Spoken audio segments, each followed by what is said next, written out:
that had ruled the stars for 12,000 years. In all that time, no species had ever defeated them. No species had even come close. There was called the Endless Tide. It was the largest military force in the known galaxy. 3,400 warships moved through space like a river of death. Each ship was beautiful in its own terrible way. Their hulls were made of living crystal that grew and healed itself. Their weapons could crack open planets. Their shields could stop almost anything. Supreme Commander stood on the bridge of his flagship, the Eternal Judgment. He was tall even for a, with skin that glowed soft blue in the dim light. His eyes were like pools of liquid silver, and they had seen 800 worlds fall to his fleet. Today he would add another world to that number, a small blue planet called Earth. "Commander," said his tactical officer. She was young but brilliant. Her bioluminescent markings pulsed with calm confidence. "We have completed our final analysis of the target species." "Tell me about these humans," said. He did not sit. He never sat when his fleet was moving toward war. Pulled up the data on the main display. Images of humans appeared. They were small creatures, soft, no natural armor, no claws, no venom. They did not even have proper eyes that could see in the dark. "They call themselves humanity," said. "They evolved on the third planet of a yellow star in the outer regions of this spiral arm. They have only been traveling between stars for approximately 200 of their years." 200 years, repeated. He almost laughed. They had been building warships when these creatures were still living in caves. "What is their military strength?" "Minimal, Commander. Our scouts report they have approximately 300 vessels capable of combat. Most are small. Their largest ships are perhaps 1 kilometer in length." 1 kilometer. His flagship alone was 9 kilometers long. This was not going to be a war.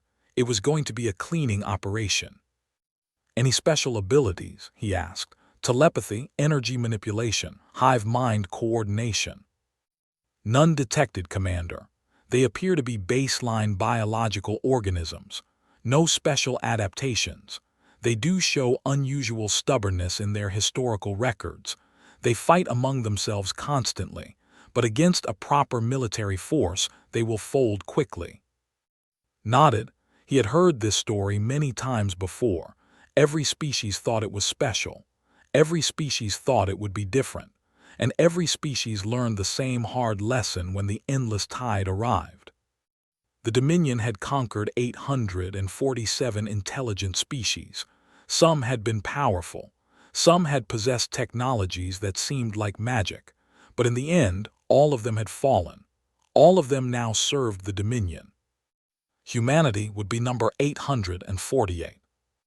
"The Council of Eternal Light has voted," announced to his bridge crew. "Humanity will be integrated into the Dominion. They will serve us as all species serve us. This is the natural order. This is the way it has always been." His crew responded with perfect unity. For the Dominion, for eternity. The fleet moved forward. 3,400 ships crossed the boundary into the system humans called Sol. Stars stretched and bent as they traveled faster than light, then snapped back to normal as they dropped out of faster-than-light travel near the edge of the system. Looked at the main display. The human star burned yellow-white in the distance. Tiny planets orbited it like children around a parent. One of those planets was Earth. One of those planets held 8 billion humans who did not know that their freedom was about to end. "Commander," said his communications officer, "we are receiving a transmission from the inner system. It is coming from the third planet, from Earth." "Put it through." The message was short. It was sent in the language, which meant the humans had been studying them. That showed some intelligence at least. The message said, "Turn back. This is your only warning." Silence fell over the bridge. Then someone laughed. Then another. Soon the entire bridge crew was laughing, even allowed himself a small smile. "They warn us," he said. 300 ships against 3,400. 200 years of space travel against 12,000, and they warn us. Was smiling too. Every species does this, Commander. They all believe they are special. They all believe they will be the exception. They are never the exception, said. Send no reply. Let them wonder. Let them fear. We will speak to them when we are in orbit around their world, and only then will we tell them the terms of their surrender. The fleet moved deeper into the system. They passed the outer planets, gas giants with dozens of moons, ice worlds that had never known warmth. Human outposts went dark as they approached. The humans were evacuating, running, hiding. Good, fear was useful. Fear made species easier to control. Commander said, her voice still confident. At current speed, we will reach Earth in 14 standard hours. Shall I begin preparing the integration protocols? Yes, standard procedure. Disable their orbital defenses first. Then neutralize any ground-based weapons. Once they understand that resistance is impossible, we will begin processing their population. Processing. Such a clean word for what was about to happen.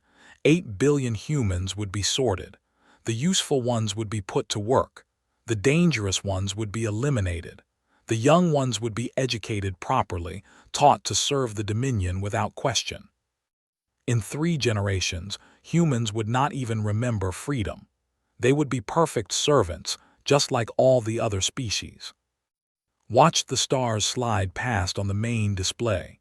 This was his favorite part, the quiet before conquest, the moment when everything was still possible, when victory was certain but not yet achieved. He thought about what he would do after this. There were reports of another species on the far side of the galaxy, something called the... Perhaps they would be more interesting than these humans. Probably not. No species was ever interesting once you truly understood them. They were all the same in the end. Afraid, desperate, willing to do anything to survive. And survival in the Dominion meant only one thing: obedience. Commander said suddenly. Her voice had changed, just slightly, just enough to notice. I am detecting something unusual. Unusual how? There is a single signature ahead, near one of the large gas giant's moons. It appears to be a human vessel, but... But what? Worked her console. Her bioluminescent markings flickered. That was strange. That only happened when we're confused or concerned. I cannot get a clear reading, Commander. There is interference, but the signature is large, very large. Frowned. How large? I am not certain. The readings do not make sense. Request permission to move a scout ship closer for direct observation. Granted. Send the swift blade. The scout ship broke from formation and accelerated ahead. It was fast and agile, designed for exactly this kind of reconnaissance. It would reach the anomaly in less than an hour.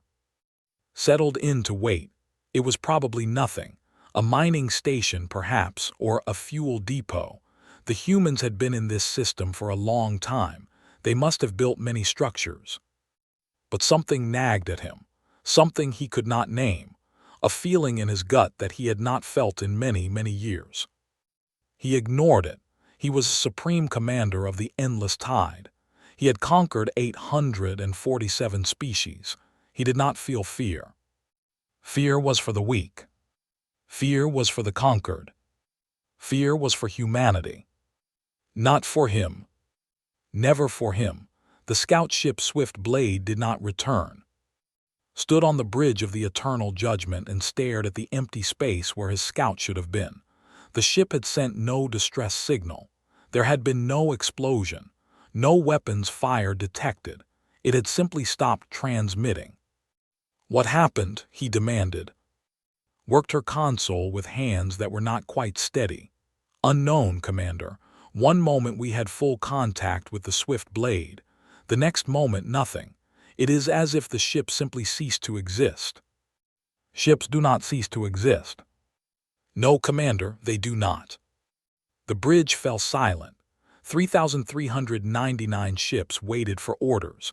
Every sensor in the fleet was pointed at the same location. A small moon orbiting the largest gas giant, a moon the humans called Europa. Something was there. Something had destroyed a scout ship without even trying, and nobody knew what it was. "Move the fleet closer," ordered. "Full defensive formation, shields at maximum, weapons charged." The endless tide advanced, slowly now, carefully. The confidence of an hour ago had faded into something colder. Not fear, did not feel fear, but caution. Yes, caution was wise. They crossed the orbit of the ringed planet. They passed through fields of ice and rock. The gas giant grew larger on their displays, a swirling ball of storms and poison, and ahead of it, barely visible, something waited. "Commander," said, her voice cracked, "I am getting readings now. The interference has cleared." "What do you see?" Did not answer immediately. She stared at her console. Her bioluminescent markings flickered wildly, cycling through colors that had never seen before. Colors that meant confusion, disbelief, and yes, something that looked very much like fear. Said sharply, "Report." "Commander, She stopped, started again. "I request a second scan. My equipment must be malfunctioning." "Granted." She ran the scan again. The results were the same. She ran it a third time, a fourth. Each time her markings flickered more wildly. "Commander," she finally said, "that is not a fleet." "I can see that. What is it? A station, a defensive platform?" "No, Commander," looked up at him with eyes that had lost all confidence. "That is one ship, a single human warship." Blinked. "That is not possible. Run the scan again."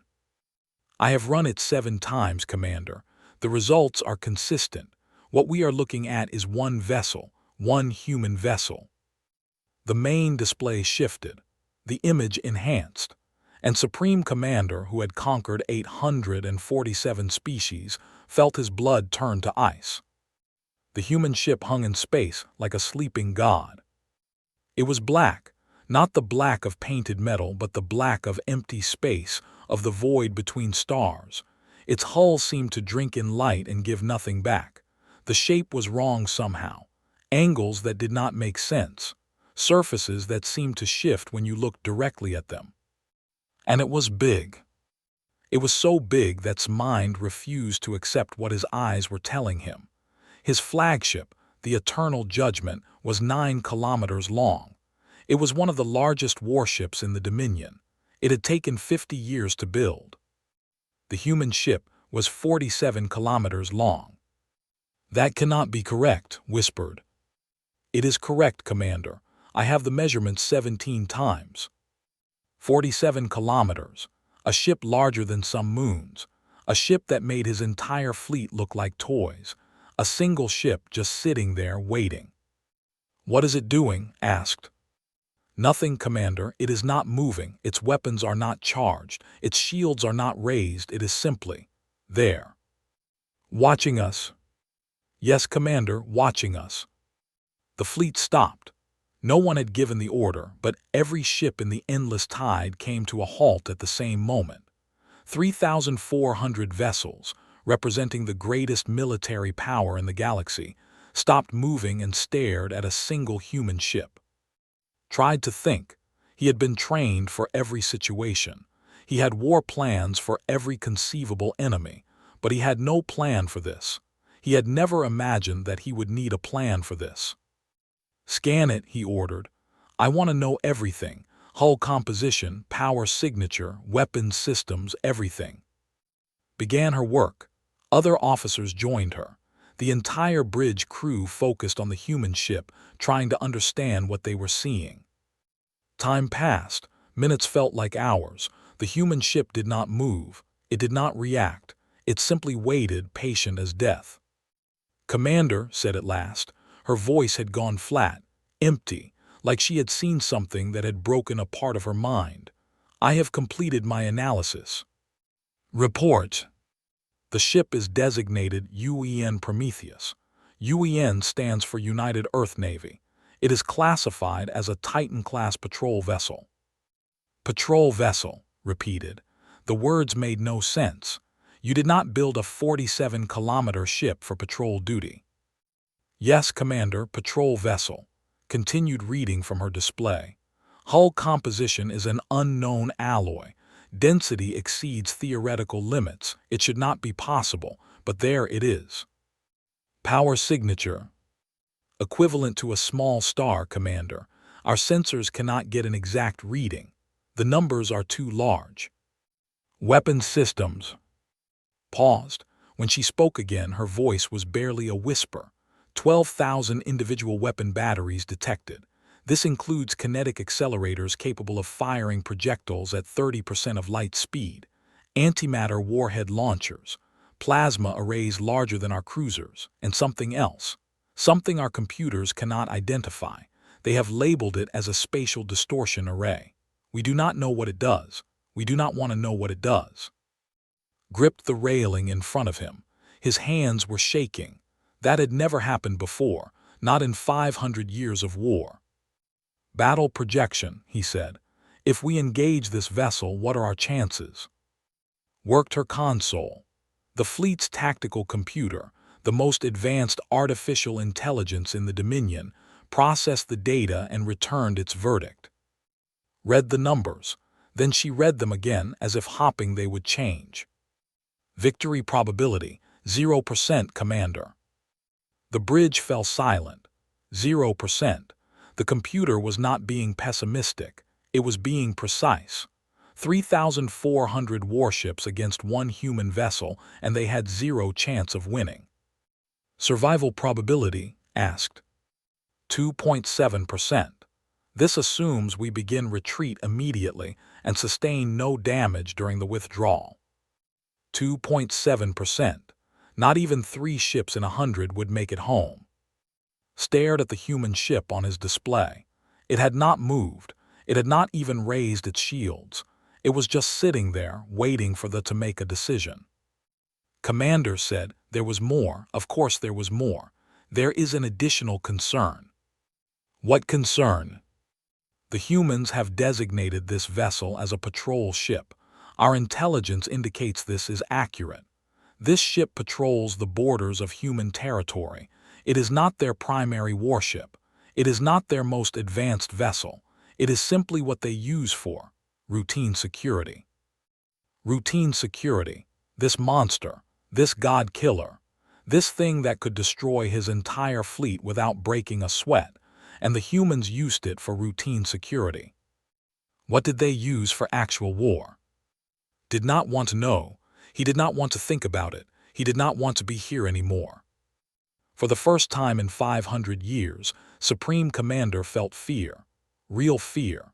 The fear of something so far beyond him that he could not even comprehend it. The fear of prey. On the main display, the Prometheus continued to wait, patient, silent, eternal. And the endless tide, the greatest fleet in the galaxy, did not dare to move. Captain Sarah sat in her command chair aboard the UEN Prometheus and watched 3,400 alien warships try to figure out what to do. She took a sip of her coffee. It was getting cold. She should probably get a fresh cup. Captain, said her tactical officer, Lieutenant, the alien fleet has stopped advancing.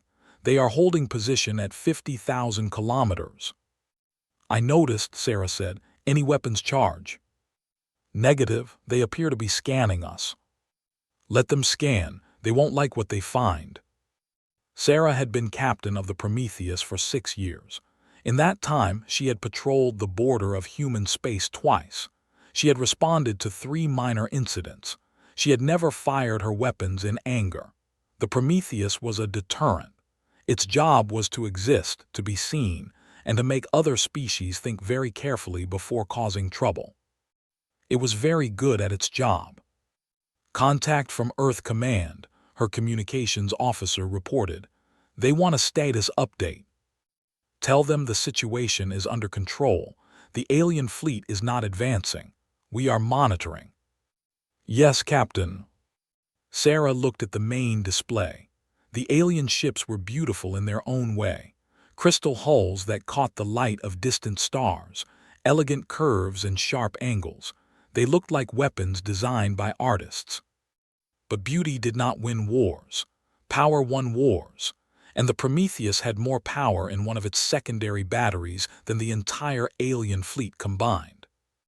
She thought about the message the aliens had received. Turn back. This is your only warning. Standard first contact protocol for hostile incursions. Give them a chance to leave peacefully. Most species took the warning. The smart ones anyway. These aliens had not taken the warning. They had laughed at it. Sarah had seen the intercepts. They thought humanity was weak, primitive, easy prey. They were about to learn differently. 50,000 kilometers away, Supreme Commander was trying to understand the impossible. He had demanded all intelligence files on humanity, everything the Dominion had collected, every piece of information from every source. His officers had worked through the data for hours, and what they found had shattered every assumption they had ever made.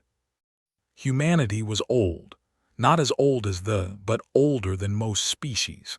They had developed civilization tens of thousands of years ago.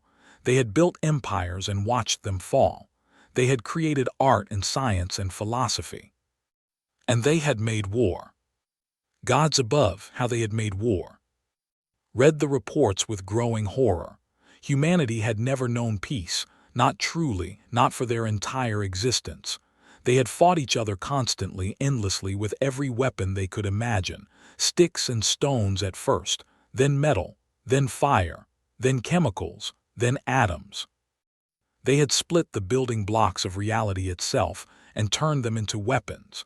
They had burned entire cities with single bombs. They had poisoned their own air and water to kill their enemies. They had built machines whose only purpose was death. And they had done this to themselves, to their own kind, their own species. They are insane, whispered. Perhaps, Commander said. She stood beside him, reading the same reports.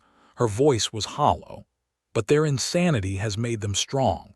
Each war taught them something new. Each conflict forced them to adapt, to improve, to become more efficient. They have been optimizing violence for 30,000 years.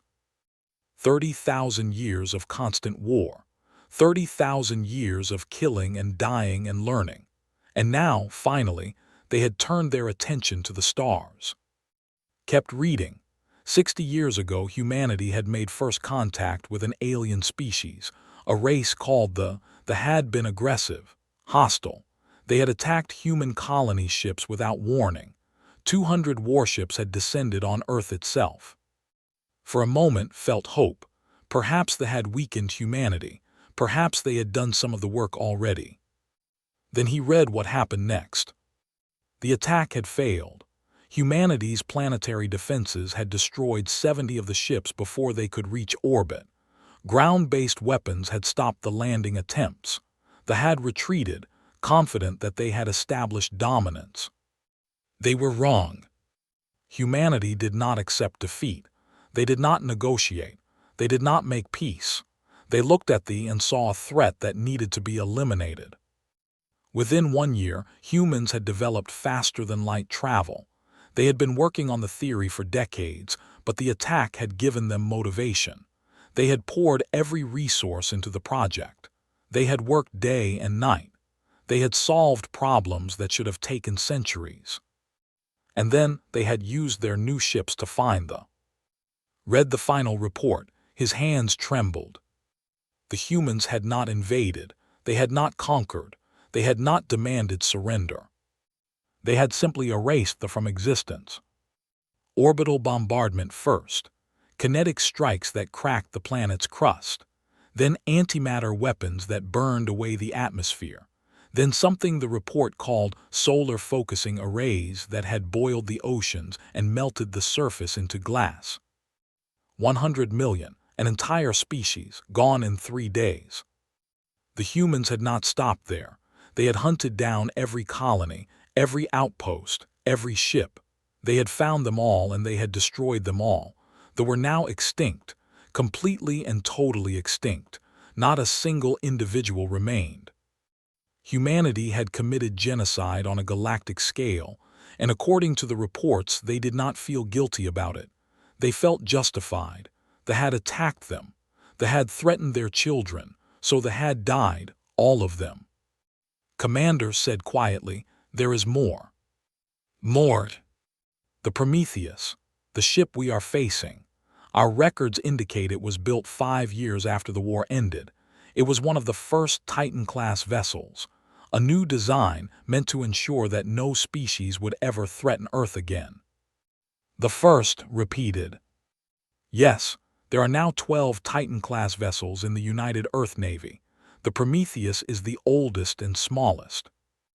The oldest and smallest, this nightmare, this god of destruction, and there were 11 more like it, larger, newer, more powerful. Commander, another officer spoke up. His voice shook.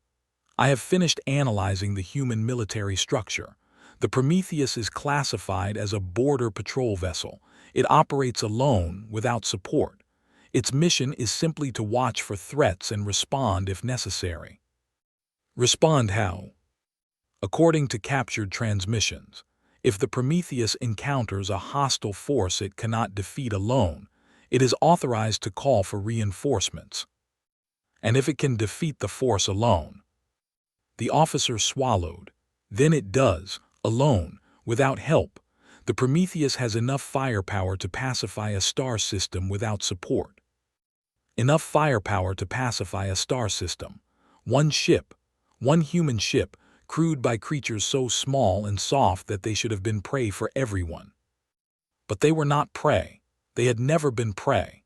They had been predators from the very beginning, competing against themselves until only the strongest survived. And now they were here, and they were watching, and they were waiting to see what they would do. Looked at the main display. The Prometheus had not moved. It had not raised its shields. It had not charged its weapons. It did not need to. It was a message, a simple, terrible message. You are nothing to us. You cannot hurt us. You cannot even make us try. And Supreme Commander of the Endless Tide understood that message perfectly. He was not a conqueror here. He was not a predator. He was not even a threat. He was a test, a small test, a test to see if they were smart enough to recognize when they were outmatched. He prayed to every god he knew that they were. Open a channel, he said. His voice was quiet. Open a channel to that ship. I want to speak to whoever commands it. Yes, Commander. The channel opened. Static filled the display. Then a face appeared. A human face. Young, female. She had dark hair and dark eyes and an expression of complete calm. She was holding a cup of something hot. Steam rose from it. Commander, she said. Her voice was pleasant, conversational. I'm Captain Sarah of the United Earth Navy vessel Prometheus. I was wondering when you would call. Opened his mouth, closed it. He had prepared speeches for conquered species, demands for surrender, threats and promises and lies. None of them seemed appropriate now. Captain, he finally managed, I believe we need to talk. The human smiled. It was not a threatening smile. It was worse. It was the smile of someone who had already won and was simply waiting for everyone else to realize it. Yes, she said. I think we do. Captain Sarah studied the alien commander on her display. He looked tired, afraid. His blue skin had gone pale and his silver eyes kept darting to something off-screen. Probably the tactical data his officers were feeding him. The data that told him just how badly he had miscalculated. You received our warning, Sarah said.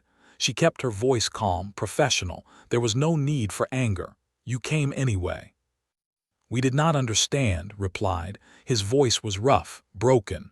We thought you were like the others. The others? The other species we have conquered. 847 worlds. 847 peoples. All of them fell to the endless tide. All of them were weak. Sarah nodded slowly. She had read the intelligence reports on the Dominion. Ancient, powerful, arrogant. They had spent 12,000 years building an empire on the corpses of other species. They had never met anything they could not destroy. Until today. I understand, she said. You saw a young species, small ships, no obvious military presence. You assumed we would be easy. Yes, that was a mistake. Yes, closed his eyes. When he opened them again, something had changed in his expression.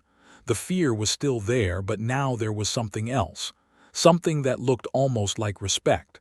Captain, I must ask you a question. Ask. Your people, humans, how did you build this? He gestured at the Prometheus, the impossible ship that had stopped his entire fleet. How did creatures so young create something so powerful?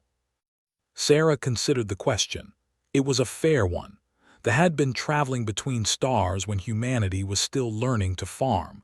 By all logic, they should be the advanced ones. They should be the conquerors. But logic did not account for what humanity was. We are not special, Sarah said. We are not smarter than other species.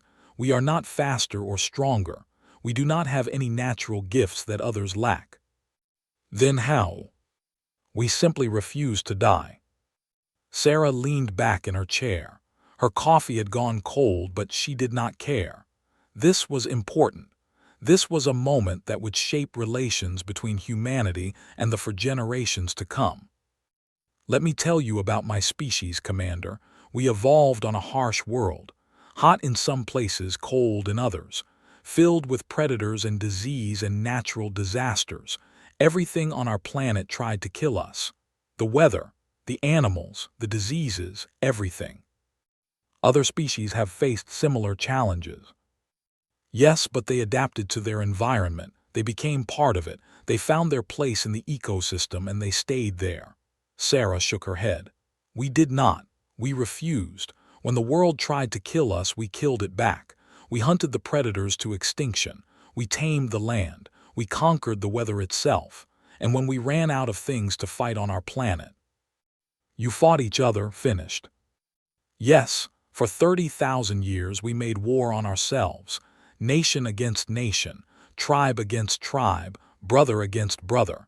We killed each other with every weapon we could imagine, and with each war we learned. We improved. We became more efficient at destruction. Markings flickered. This should have destroyed you. It almost did. 7 times, Commander. 7 times we nearly wiped ourselves out completely. Nuclear weapons, biological plagues, climate collapse. We stood at the edge of extinction and looked into the void. But you survived. We survived, and each time we survived, we came back stronger. We learned from our mistakes. We built better shields against our own weapons. We developed better medicines for our own diseases. We created better systems to prevent our own extinction. Sarah smiled grimly. By the time we reached the stars, we had already survived everything we could throw at ourselves. What was one more enemy? On his bridge, tried to process this information. A species that had nearly destroyed itself 7 times. A species that had turned every disaster into a lesson. A species that treated extinction-level events as training exercises. Though he said, tell me about the... Sarah's expression hardened, just slightly, just enough to notice. They made a mistake. They killed our civilians, our children. And you responded. We responded. They had 200 years of space travel. They had conquered dozens of worlds. They thought they were powerful. Sarah paused. We developed faster-than-light travel in 1 year. We found there in 3 months. We erased them in 3 days. Why? Asked. Why complete destruction? Why not negotiate? Why not conquer them as we have conquered others? Because we do not conquer, Commander. We do not enslave. We do not integrate other species into our empire. Sarah's voice was cold now, hard. We leave others alone. We ask only to be left alone in return. But when someone threatens our home, when someone hurts our people, we do not respond with proportion. We respond with finality. You made an example of them. We made sure no one would ever think attacking Earth was a good idea. 60 years later, you are the first species to try, and now you understand why no one else has. Looked at his officers. They were all watching the conversation, All of them had heard, all of them understood. They had built their empire on fear. They had made conquered species afraid of them. They had used terror as a tool. Humans used it better. Captain said slowly, "Why haven't you destroyed us?" It was the question he had been afraid to ask. The Prometheus could annihilate his entire fleet. The tactical computer had said so. 0% chance of victory. And yet the human ship had not fired, had not even raised its shields. Sarah took a moment before answering. When she spoke, her voice was gentler, still firm but with something underneath, something that might have been compassion. "You received our warning, you ignored it. By our laws, we would be justified in destroying your fleet, all 3,400 ships, every last one of you. But you did not attack. You stopped. You scanned us, you analyzed the data, and you stopped. That tells me something about your species, Commander. It tells me you can learn. You are giving us a chance. We are giving you a choice." Sarah leaned forward. "You can turn around, go home, tell your council that humanity is not to be threatened. Never send another warship into our space. If you do this, your fleet will survive. Your people will survive. We will have no quarrel with you. And if we choose to fight." Sarah did not answer with words. She simply looked at him, steady, patient, the same way a predator looks at prey that has not yet realized it is dead. Understood. If they fought, they would die, all of them. And humanity would not lose a single ship. It would not even be a battle. It would be an execution. "You are not conquerors," he said, "but you are killers." "We are survivors, Commander. We do what we must to survive, nothing more, nothing less." Sarah paused. "The forced our hand, you have not yet. The choice is still yours." The bridge of the eternal judgment was silent. Every officer, every crew member, every warrior in the endless tide was waiting for decision. He thought about his fleet, 3,400 ships, millions of the greatest military force in the galaxy. And then he thought about the Prometheus, one ship, one human ship, and the 11 others like it waiting somewhere in the darkness of human space, larger, newer, stronger. He thought about the erased from existence because they had made the wrong choice. And finally he thought about his people, his species, the dominion which had ruled the stars for 12,000 years. He wanted them to see 12,000 more. "Captain," he said, his voice was steady now, calm. The fear was still there, but he had made his peace with it. "I have one more question." "Go ahead." "You could destroy us. You could end the Dominion forever. You have the power. Why offer us a choice at all? Why show mercy?" Sarah was quiet for a long moment. When she answered, her voice was soft. "Because destroying you would mean nothing to us. You are not a threat. You were never a threat. And killing those who are not threats is not justice. It is cruelty." She met his eyes across the vast distance of space. "We have been cruel before, Commander. We have done terrible things, but we try not to be cruel when we have a choice. You are giving us a choice. We are returning the favor." Nodded slowly. He understood now. He finally understood. Humanity was not merciful because they were weak. They were merciful because they were so strong that mercy cost them nothing. They could afford to let their enemies live. They could afford to give second chances. But they only gave one. "We will leave," said. "We will go home. We will tell our council what we have seen here today." "Good," Sarah said. "I'm glad." "Will you ever come to our space, Captain? Will humanity ever seek to conquer us?" Sarah smiled. It was a sad smile, a tired smile, the smile of someone who had seen too much to believe in easy answers. "We don't want your space, Commander. We don't want your empire. We just want to be left alone." She raised her coffee cup in a small salute. "Go home. Tell your people about us. And maybe someday we can meet again as friends instead of enemies." Returned the gesture, a small bow of his head, a sign of respect he had never given to any species before. "Perhaps we will, Captain. Perhaps we will." The channel closed. The Prometheus remained where it was, silent and patient. And the endless tide began to turn around. 6 months had passed since the endless tide returned home. Stood before the council of eternal light in the great chamber on the Dominion's capital world. The chamber was ancient. Its walls were carved from living crystal that had grown for 10,000 years. Light filtered through stained panels that told the story of conquest. 847 victories. 847 species brought into the fold. Today would tell them about the species that had not been conquered, the species that could not be conquered, the species that made them look like children playing at war. The 12 members of the council sat on their thrones of crystal and light. They were the oldest and of the. They had ruled the Dominion for centuries. They had never known defeat. They were about to learn what defeat felt like. Supreme Commander, the eldest council member, spoke. His name was, and his bioluminescent markings had faded with age to a pale white. You took the greatest fleet in our history to conquer a single species. You returned with every ship intact, yet you did not conquer them. Explain. Had prepared for this moment. He had spent the entire journey home thinking about what he would say, how he would make them understand, how he would convince them that what had happened was not defeat, but survival.